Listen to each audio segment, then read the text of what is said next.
Assalamu alaikum dear students welcome to my channel Learn Basic Mathematics। मेरा नाम मोहम्मद सलीम है। आज हम लोग क्लास 9th का फर्स्ट एक्सरसाइज स्टार्ट कर रहे हैं जो कि एक्सरसाइज 1.1। ये इसके क्वेश्चंस हैं। क्वेश्चन 1 क्या कहता है, write the number of rows and columns of the given matrices also find their order. यानी कि हम लोगों ने रोज़ और कॉलम्स की तादाद बतानी है और उसका आर्डर भी बताना है। तो क्वेश्चंस मैं यहाँ से देख कर लिख लेता हूँ, फिर आप लोग को समझा देता हूँ। क्वेश्चन 1 का फर्स्ट पार्ट क्या है, a is equal to 1 3 4। Solution इसका किस तरह करेंगे, ये पूछ रहा है कि रोज़ और कॉलम्स की तादाद बताएं। तो रोज़ इसमें कितने हैं, 1 2 3 रोज़ है और नंबर ऑफ़ कॉलम्स कितने हैं, एक ही कॉलम है। तो इस तरह इसका ऑर्डर क्या होगा, 3/1, या इसको इस तरह भी लिख सकते हो 3/1। हमेशा याद रखिए students, order of the matrix यहाँ पर कॉर्नर में भी लिख सकते हैं मैट्रिक्स के। अगर कहीं पर कोई मैट्रिक्स फॉर एग्जांपल गिवन हो, सी मैट्रिक्स है 2 2 1 1, तो इसका ऑर्डर क्या है हमें पता है, 2/2 का ऑर्डर है इसका, तो इसको यहाँ पर हम लोग लिख सकते हैं। तो ये ज़ाहिर करता है कि ये जो 2/2 है ये इस मैट्रिक्स का ऑर्डर है।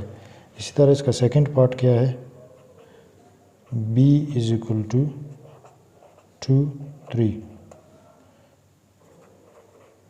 इसका सोल्यूशन क्या होगा, रोज़ क्या है, कितने हैं, 1 रो है, कॉलम्स कितने हैं, 2 कॉलम्स है, ऑर्डर इसका क्या होगा 1/2। इसी तरह हम लोग इसके सारे सवालात नहीं करते, मैं कुछ आप लोग के लिए भी छोड़ देता हूँ। इसका फोर्थ पार्ट कर लेता हूँ। फोर्थ पार्ट है d इज़ इक्वल टू 4। इसमें सिर्फ एक ही एलिमेंट है, तो इसका ऑर्डर किस तरह लिखेंगे, रोज़ कितने हैं, एक ही रो है, कॉलम भी एक ही है, तो इसका ऑर्डर कितना होगा 1/1। इसी तरह हम लोग इसका लास्ट पार्ट कर लेते हैं। बाकी सारे सवाल बहुत इजी हैं। मैट्रिसेस एक बहुत इजी टॉपिक है, इसको थोड़ा सा आप लोग समझने की कोशिश करें, आप लोग को बहुत आसानी से समझ आ जाएगा।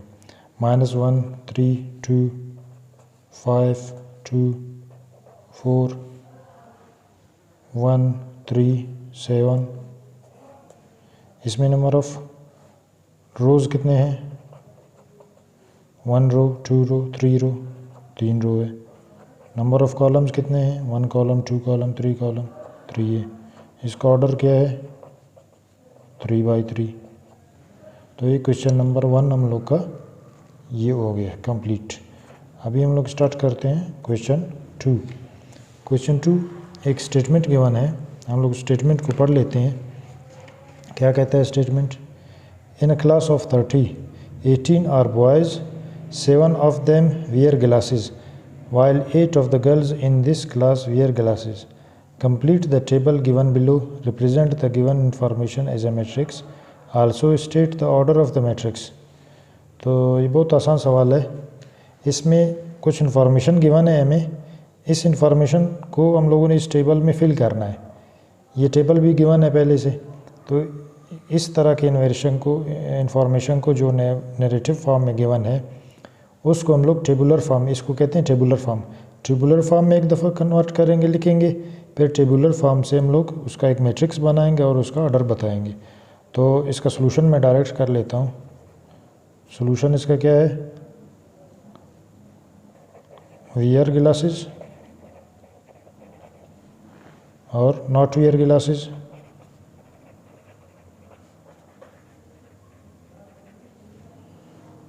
ये बॉयज़ हो जाएंगे, ये गर्ल्स हो जाएंगे। ये हमारे पास टेबुलर फॉर्म बन जाएगा इसका, यानी कि इसका एक टेबल बन जाएगा।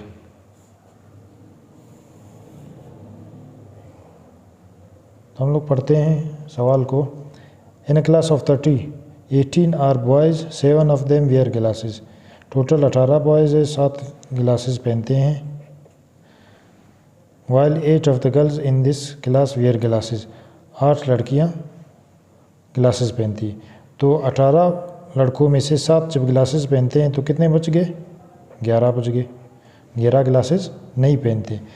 और 8 गर्ल्स ग्लासेस पहनते हैं। ये नहीं लिखा हुआ है कि कितने गर्ल्स ग्लासेस नहीं पहनते, लेकिन टोटल हमारे पास 30 है तादाद स्टूडेंट्स की, जो गर्ल्स एंड बॉयज़। तो 30 में से 11 एंड 18 एंड 8 गए तो हमारे पास कितने बच गए? 4 गर्ल्स ऐसे हैं जो ग्लासेस नहीं पहनते। ये हमारे पास टेबुलर फॉर्म आ गया।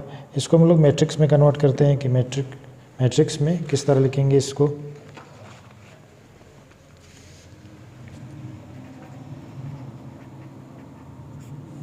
इसका मैट्रिक्स ये बनेगा 7, 11, 8, 4। और इसका ऑर्डर क्या होगा?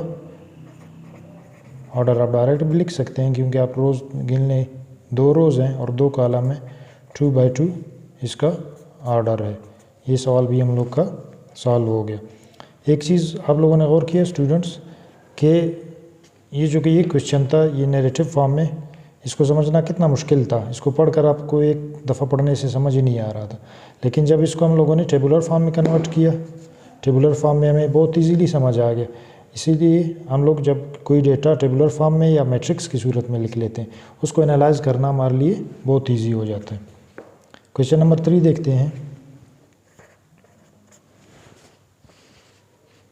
क्वेश्चन 3 कहता है A drink stall sold 150 cups of coffee, 125 cups of tea and 200 glasses of soft drink on Monday. On Tuesday, 140 cups of coffee, 135 cups of tea and 270 glasses of soft drink. On Wednesday, each were sold 120 cups of coffee, 155 cups of tea and 320 glasses of soft drink. Put the given information in matrix. Also state the order of the matrix. इस सवाल को हल करने का तरीका बिल्कुल उसी तरह है जिस तरह हम लोगों ने क्वेश्चन नंबर 2 सॉल्व किया था। हम लोग सबसे पहले इसको टेबुलर फॉर्म में, अपने आसानी के लिए टेबुलर फॉर्म में इसको बनाते हैं, ताकि हम लोग उसको टेबुलर फॉर्म से मैट्रिक्स में बग़ैर गलती किए हम लोग कन्वर्ट कर सकें। हम लोग इसको डायरेक्ट मैट्रिक्स में भी लिख सकते हैं, लेकिन उसमें आप लोग को समझने में थोड़ा सा मसला हो सकता है, इसलिए हम लोग इसका टेबुलर फॉर्म बनाते हैं। 3 दिन है, मंडे, ट्यूसडे एंड वेडनेसडे। तो इस तरह 3 दिन लिख लिए हम लोगों ने। और 3 चीज़ें हैं, क्या क्या हैं? Coffee,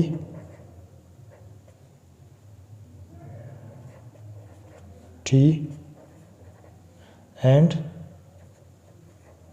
soft drinks. मंडे को कितने कॉफ़ी सोल्ड हुई? 150। कितने कप टी सोल्ड हुए? 125। और इसी तरह सॉफ्ट ड्रिंक की 200 ग्लासेस सोल्ड हुए। ट्यूसडे को 140, 135 एंड 270 एंड वेडनेसडे को 120, 155 एंड 320। आप लोगों ने देखा कि जब टेबुलर फॉर्म में हम लोगों ने इसको कन्वर्ट किया, बना लिया, तो हमें समझने में कितना आसानी हो गया कि ट्यूसडे को कोई पूछे कितना टी था? 135, वेडनेसडे को 155। इसी तरह हर चीज़ हम लोग आसानी से बता सकते हैं। इसका मैट्रिक्स फॉर्म किस तरह लिखेंगे? इसका मैट्रिक्स लिखने के लिए हम लोग उसी तरह टेबुलर फॉर्म से हम लोग इसको मैट्रिक्स में कन्वर्ट करेंगे। जस्ट इसके एलिमेंट्स लिखेंगे 150, 125, 200, 140, 135, 270, 120, 155 एंड 320। इसका ऑर्डर क्या होगा? कितने रोज़ हैं? 1 2 3 एंड कितने कॉलम्स हैं? 1 2 3। तो इसका ऑर्डर होगा 3 बाई 3। तो क्वेश्चन नंबर 3 भी हम लोग का सॉल्व हो गया। डियर स्टूडेंट्स, अगर कुछ भी समझ नहीं आए, आप लोग को कोई भी सवाल समझ नहीं आए, तो कमेंट्स में लाजमी मुझे पूछें ताकि मैं उसको मज़ीद एक्सप्लेन कर सकूं। क्वेश्चन 4 है, which of the following are equal matrix. Equal matrix जिस तरह हम लोगों ने पढ़ा था लास्ट वीडियो में कि दो मैट्रिसेस कब इक्वल होंगे, जब उसके एलिमेंट्स इक्वल होंगे। इनमें से हम लोगों ने चेक करना है कि कौन कौन से मैट्रिसेस इक्वल हैं। फर्स्ट मैट्रिक्स देख लें, ये एक कॉलम मैट्रिक्स है जिसमें सिर्फ एक ही कॉलम है।